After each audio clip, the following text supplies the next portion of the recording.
ঐতিহ্যবাহী মৌলভীবাজার জেলার অন্তর্গত বড়লেখা উপজেলার ৯ নং সুজানগর ইউনিয়নের বৃহত্তর তেরাকুড়ি যুব সমাজ ও প্রবাসীদের উদ্যোগে আয়োজিত বার্ষিক তাফসীর কোরআন মাহফিলের শেষ অধিবেশনের সম্মানিত সভাপতি সাহেব, আমন্ত্রিত হাজারাত উলামায়ে কেরাম, মুরব্বিয়ানে আযম, অত্র এলাকা এবং পার্শ্ববর্তী এলাকার বিভিন্ন প্রান্ত থেকে ছুটে আসা দিন দরদি, ইমানদার, পরহেজগার, মুত্তাকি মুসলিম ভাইরা, পর্দার অন্তরালে অবস্থানরত আমাদের সকলের শ্রদ্ধাভাজন পর্দানিশীন মা এবং বোনেরা, মহান আল্লাহ রাব্বুল আলামিনের দরবারে আলিশান লাখ কোটি শুকরিয়া আদায় করছি যে মহান আল্লাহ রাব্বুল আলামিন মুসলিম উম্মার এই সঙ্গীন মুহূর্তে হাজারো প্রতিকূলতাকে উপেক্ষা করে শত সহস্র বাধাকে পেরিয়ে নবী করিম সাল্লাল্লাহু আলাইহি ওয়াসাল্লামের ভাষায় বেহেশতের বাগানের মধ্যে উলামায়ে কেরামের মাজলিসে কোরআন হাদিসের মাহফিলে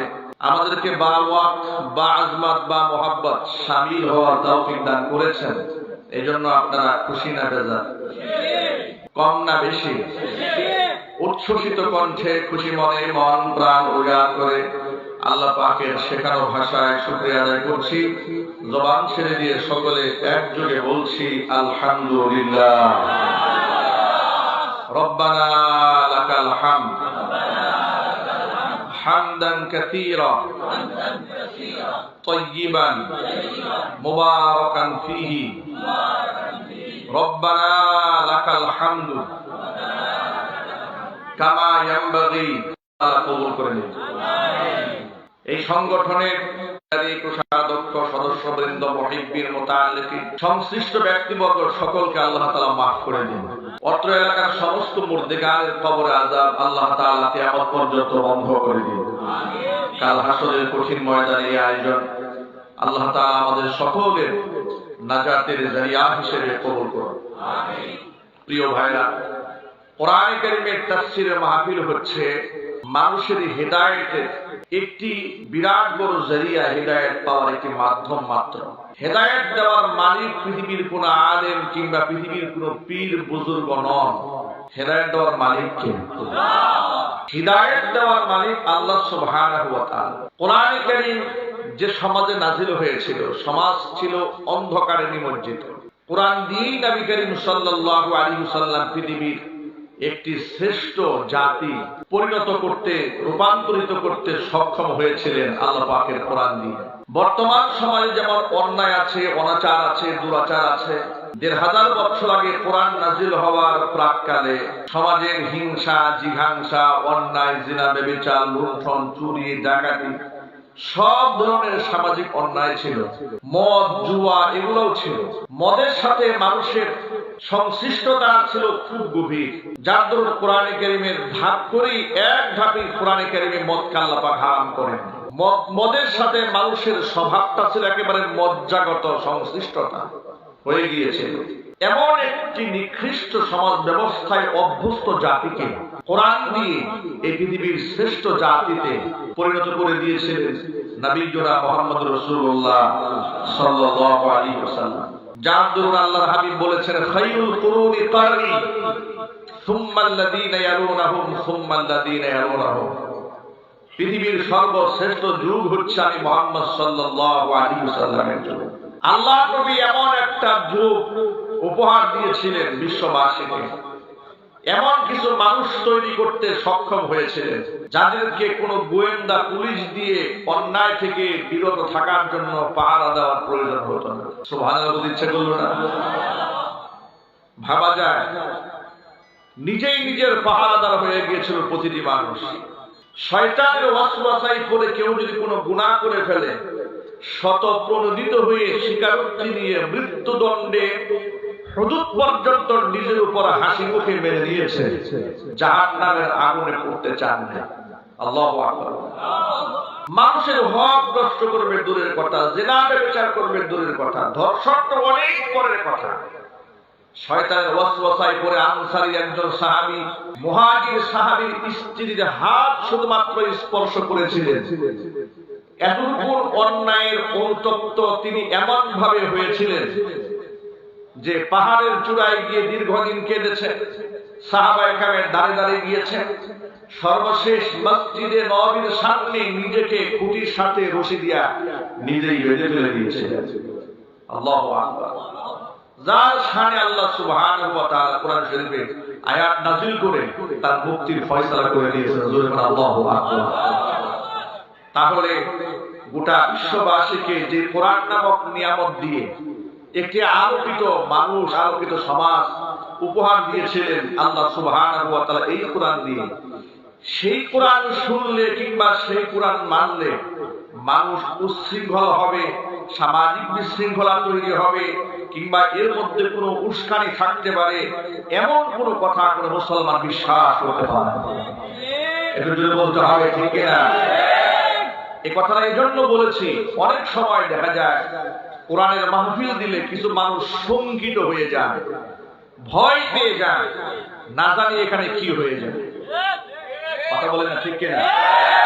কিন্তু আপনারা বলুন, যুগ যুগ ধরে কোরআনের মাহফিল বাংলাদেশে চলছে, মাহফিল শোনার পরে লোকেরা মাহফিল থেকে উদ্বুদ্ধ হয়ে মানুষের গাড়ি ভাঙচুর করেছে, মানুষকে পেট্রোল বোমা দিয়ে মেরেছে, কারো মাথা ভেঙে দিয়েছে, বরং এমন দেখা গেছে, আমি আপনাদেরকে ডকুমেন্টারি আকারে বসে প্রমাণ দিতে পারবো, আমি কাউকে ছোট কিংবা খাটো করার জন্য বলছি না। আবরার ফাহাদের এই বাংলাদেশে একটি আলোচিত ঘটনা, বুয়েটের মেধাবী ছাত্র আবরার ফাহাদকে যারা হত্যা করেছে, গোয়েন্দা পুলিশ তাদেরকে জিজ্ঞেস করেছিল, ভাই তোমরা তোমাদের সাথীকে এভাবে মারতে পারলে, কেন মারলে? তখন তারা বলেছিল যে আমাদের মাথা ঠিক ছিল না। তো কেন মাথা ঠিক ছিল না? আমরা পুজোতে গিয়েছিলাম, পূজা মণ্ডপে গিয়ে আমরা অনেক বেশি ড্রিঙ্কস করে ফেলেছিলাম, মাথা ঠিক ছিল না বিধায় পিটিয়ে সাথীকে হত্যা করেছে। তাহলে এর দ্বারা প্রমাণিত হয় যে পূজা মণ্ডপে মাদকের সরাসরি থাকে, জিনা ব্যভিচারের সরাসরি থাকে, যেখান থেকে লোকেরা মদ্যপান করে ঠান্ডা মাথায় পিটিয়ে মানুষ হত্যা করার মতো জঘন্য পাপাচার এই দেশে সংগঠিত হয়েছে। আমি আমার অনেক বয়ানে বলেছি যে ঘটনা পূজা মণ্ডপ থেকে এসে ঘটানো হয়েছে। আল্লাহ পাকের করম, আল্লাহ পাকের রহম, আল্লাহ পাকের দয়া। এমন একটি ঘটনা যদি কোন মসজিদ কিংবা মাদ্রাসা কিংবা কোন পীরের খানকা কিংবা ওয়াজ মাহফিল থেকে গিয়ে কেউ ঘটাতেন, তাহলে ইতোমধ্যে গোটা বাংলাদেশের সব বাম এবং রামেরা একত্রিত হয়ে শাহবাগে একটা মঞ্চ কায়েম করেছে। তারা বলে ফেলতেন বাংলাদেশ সব মাহফিল নিষিদ্ধ করে দেওয়া হোক, কারণ এখান থেকে উদ্বুদ্ধ হয়ে লোকেরা মানুষ হত্যা করেছে। আপনারা বুক ফুলিয়ে মাথা উঁচিয়ে ইমানদারের মতো জবাব দিয়ে বলুন তো, এমন কোন ঘটনা কোরআনের মাহফিল থেকে উদ্বুদ্ধ হয়ে মানুষ কেউ কোনোদিন করেছে? আরো যদি বলতে হবে করেছে। আমি আমার ভাষায় বলি, এমন ঘটনা মানুষ কোরআনের ময়দান থেকে গিয়ে করবে দূরের কথা, যারা হত্যাকারী, লুণ্ঠনকারী, সন্ত্রাসী, চাঁদাবাজ যারা, এমন ব্যক্তিরা এই আলোকিত অনুষ্ঠানে আসার পরে আমি দেখেছি দু চোখের পানি ফেলে তওবা করে আল্লাহর ওলি হয়ে গিয়েছে। সেই মাহফিলের মধ্যে এত রেস্ট্রিকশন কেন, এত ভয় কেন? কথা বলেন না ঠিক কিনা? কোরআনে কারীম পৃথিবীর কোন ধর্মকে অশ্রদ্ধা করেছে, গালিগালাজ করেছে, নোংরা ভাষায় সমালোচনা করেছে? আল্লাহু আকবার বলেন, আরো জোরে বলুন না আল্লাহু আকবার। বরং উচিত ছিল প্রশাসন কিংবা রাষ্ট্র সরকার কিংবা এলাকার দায়িত্বশীল ব্যক্তিরা, তাদের এটা উচিত ছিল সমাজের মধ্যে যখন কলহ দ্বন্দ্ব লেগে যায় তখন ইমাম সাহেবদেরকে ডাক দিয়ে বলা উচিত ছিল, হুজুর তাড়াতাড়ি একটা মাহফিলের আয়োজন করেন। মানুষগুলা কোরআন থেকে দূরে সরে থাকার কারণে অমানুষ হয়ে যাচ্ছে। দিন দুপুরে মানুষ হত্যা করে, পেট্রোল বোমা দিয়ে গাড়ি জ্বালিয়ে দেয়, মানুষ হত্যা করে। এই যে খুন খারাপি মানুষেরা করছে, এটা তো ইসলাম বলে না। তাহলে মানুষদেরকে মানুষ যদি বানাতে চান, তাড়াতাড়ি কোরআনের প্রচার এবং প্রসার বেশি বেশি ঘটাইয়া যায়। কথা বলেন না ঠিক কিনা? তা না বলে লোকেরা ভয় পেয়ে যায়, না ওয়াজ দিয়ে না, ওয়াজ দিলে আবার কি নাকি হয়ে যায়। ও আমার যুবক ভাইরা ভালো করে শোনেন, ইসলাম এই পৃথিবীতে শান্তির নমুনা, শান্তি উপহার দিয়েছে, সন্ত্রাসবাদ উপহার দেয় নাই। মানুষের সমস্ত হক ইসলাম প্রতিষ্ঠিত করে দিয়েছে। জোরে জোরে বলেন সুবহানাল্লাহ। এই জন্য আমি আমার ভাষায় বহু জায়গায় বলেছি, আজকেও বলি, কোরআনী সমাজ যদি সমাজের মধ্যে কায়েম হয়ে যায়, তাহলে এই সমাজের নারী অধিকারের জন্য রাস্তাঘাটে মিছিল করতে হবে না। কৃষক, শ্রমিক, দিনমজুর বেতন বৃদ্ধির জন্য আন্দোলন করে পুলিশের গুলি খেয়ে মরতে হবে না। ইসলাম যদি প্রতিষ্ঠিত হয়ে যায় কোন দেশে, সেই দেশে অমুসলিমদের অধিকার প্রতিষ্ঠার জন্য হিন্দু, বৌদ্ধ, খ্রিস্টান ঐক্য পরিষদ গঠন করার প্রয়োজন হবে না। কারণ ইসলাম এমন একটি ধর্ম যেখানে বাবার অধিকারের কথা বলা আছে, মায়ের অধিকারের কথা বলা আছে, যেখানে অমুসলিমের অধিকারের কথা আছে, কৃষকের অধিকারের কথা আছে, শ্রমিকের অধিকারের কথা আছে। এর মানে গোটা বিশ্ববাসীকে কমপ্লিট কোড অফ লাইফ, একটি পরিপূর্ণ জীবন ব্যবস্থা ইসলাম উপহার দিয়েছে। কোরআন কারীম 1000 বছর আগে ঘোষণা করেছেন, আল-ইয়াউমা আকমালতু লাকুম দীনাকুম ওয়া আতমামতু আলাইকুম নি'মাতি ওয়া রাদিতু লাকুমুল ইসলাম দীনা। আজকের এই দিনে আমি তোমাদের জন্য তোমাদের দ্বীনকে পরিপূর্ণ করে দিলাম, আমার নিয়ামতকে পরিপূর্ণ করে দিলাম। ওয়া রাদিতু লাকুমুল ইসলাম দীনা, দ্বীন হিসেবে, ধর্ম হিসেবে ইসলামকে আমি আল্লাহ মনোনীত করে নিলাম। বলুন সুবহানাল্লাহ। একটা একটা করে আল্লাহ রাব্বুল আলামিন মানুষের হক জমিনের মধ্যে প্রতিষ্ঠিত করেছেন। এই জন্য সমাজের মধ্যে শান্তি কায়েম হয়েছে। এমন একটা সেক্টর নাই যার হকের ব্যাপারে কোরআন সুন্নাহর মধ্যে দিক নির্দেশনা দেওয়া নাই। আজকে সামাজিক যত অন্যায় আছে, কলহ আছে, দ্বন্দ্ব আছে, মারামারি আছে, হিংসা আছে, জিজ্ঞাসা আছে, সব সৃষ্টি হয়েছে আল্লাহর কোরআন অমান্য করার কারণে। কথা একটু জোরে বলতে হবে, ঠিক কিনা? আমার প্রিয় ভাইরা, একটু ভালো করে লক্ষ্য করেন, আল্লাহ রাব্বুল আলামিন শুধুমাত্র তার কুদরতি পায়ে সিজদা দেওয়ার নির্দেশ দিয়েই ক্ষান্ত হন নাই।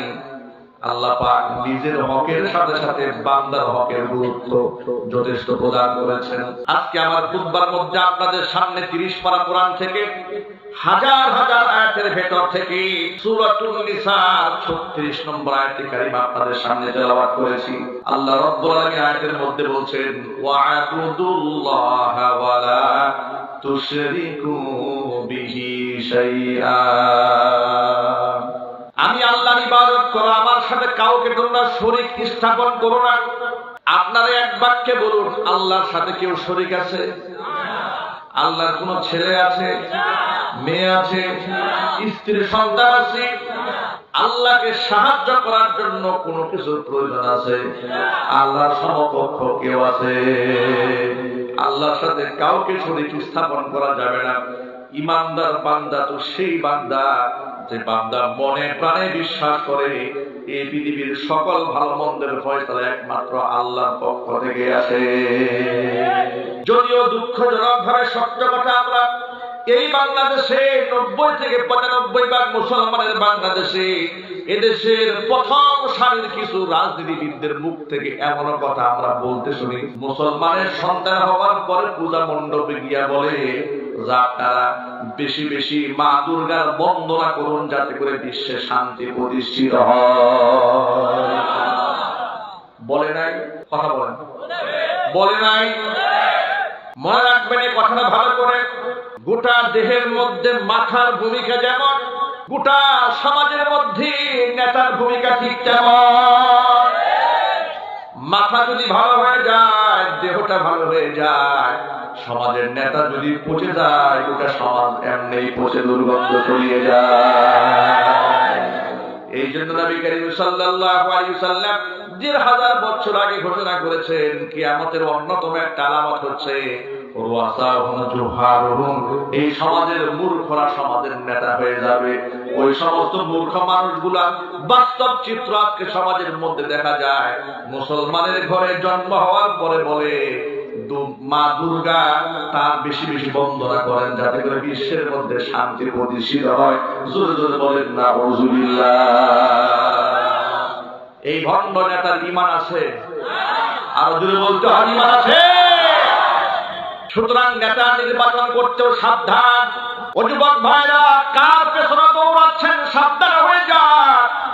যে ব্যক্তি আমার আল্লাহর সাথে শরীক স্থাপন করে, আমার ইসলামের আকীদাকে জবাই করে দেয়, ও যত বড় মাপের নেতা হোক না কেন, সে আমার আদর্শের নেতা হতে পারে না। যে বলুন ঠিক কিনা?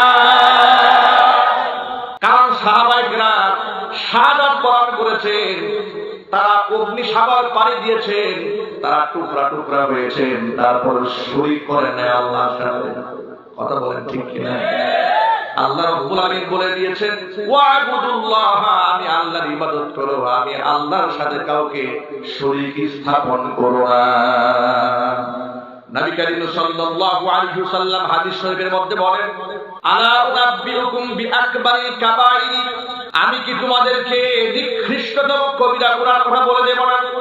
সাহাবায়ে কেরাম বললেন, বালা ইয়া রাসূলুল্লাহ, ও নবী আপনি অবশ্যই আপনি আমাদেরকে বলে দিবেন কবিরা গুনার মধ্যে নিকৃষ্ট কবিরা গুনাহ কোনটি?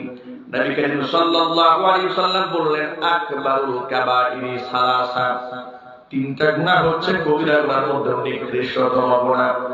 এর মধ্যে এক নাম্বার হচ্ছে আল ইশরাকু বিল্লাহ, আল্লাহর সাথে শরীক স্থাপন করা। দুই নাম্বার হচ্ছে উকুল ওয়ালিদাইনি, পিতা মাতার সাথে নাফরমানি করা। তিন নাম্বার হচ্ছে কওলুজ জুর আও শাহাদাতুজ জুর, মিথ্যা কথা বলা অথবা মিথ্যা সাক্ষী দেওয়া। সমাজে মিথ্যা সাক্ষী আছে না? আরো জোরে বলতে পারছে না? নাই। মুসলমানের সন্তান আদালতে দাঁড়িয়ে বলে, যা বলিব সত্য বলিব, সত্য বই, মিথ্যা বলিব না। এ কথা বলার পর থেকে যা বলে সব মিথ্যা কথা বলে। চিল্লায় বলো ঠিক কিনা? কিন্তু এই বিচার তো শেষ নয়, বিচার দিবস তো আছে।